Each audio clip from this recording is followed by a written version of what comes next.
So, good morning guys. Hindi ko kasi naganoon ako kasi kakain na namin ng breakfast at hindi ko nakuhaan doon kasi naiwan ko yung CP ko sa dito sa room namin. Update ko lang kasi guys na hindi ako makakapag ano ba tawag nito,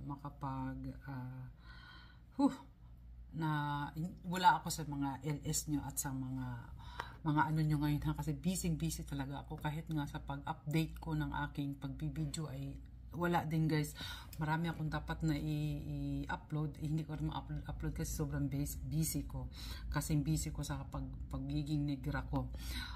Dito pa rin kami guys sa Boracay, mga 1 week pa. At namimiss ko kayong lahat kasi namimiss ko yung aking pag-LS, namimiss ko yung pagpasok ko sa mga LS nyo. Ay pasensya talaga at hindi ko kayo na napapasukan at natambayan kasi nga talagang ang bakasyon ko ngayon ay talaga naman kung saan kaming lupalop na napadpad, pero lang dito lang din pa rin sa Pilipinas. So nandito kami ngayon sa Boracay, sa Hainan Hotel. At ang ganda-ganda dito at natutuwa talaga ako at natatawa din ako ay talaga naman meron kasing hindi naman sa ako sa nag-o-observe, hindi naman sa ano, nakikita ko talaga ang pagkain ay hindi, konti lang nakain ko kasi kagabi kumain kasi ako ng 9 hanggang 11 PM. Busog na busog ako at saka marami akong inorder na hindi naman dapat. Kaya sabi ko, mula ngayon ako hindi na ako kakain ng gabi. Para sa breakfast ko ay marami akong makain talaga naman guys. Todo ang pagkain ng mga Pilipino. Bawing-bawi ang lunch nila kasi halos punuin nila yung pagkain nila. Tama lang naman ang ginawa nila kasi nga talagang kasama yun sa hotel na with breakfast.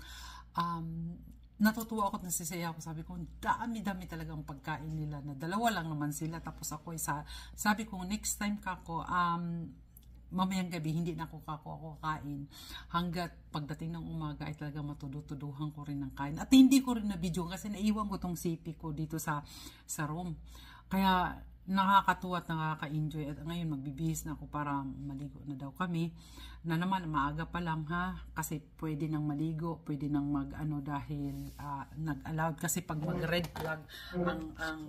flag ang yun dun sa dagat ay pipituhan ka talaga. Kaya ngayon pwedeng maligo at magsasurfing si Rafi. Maganda guys dito, lalo na dito sa Hainan Beach Resort ay talaga ng asikaso ka at asikaso ka sa pagkain. Ayan guys, so tumataba na tao ng todo. Hindi ko lang nakuha kanina kung ano doon kasi nga nagmamadali ako kanina kasi late na kami ang breakfast namin at tapos ay nagmamadali na yung isa para makapag rin kami sa ngayong umaga. At yun lang muna guys, saglit lang muna to dahil minadali ko kasi magbibihis lang para makaligo na doon sa dagat. Yun lang guys, at talagang maganda dito at lalo na dito sa Hainan Resort. So bye bye guys.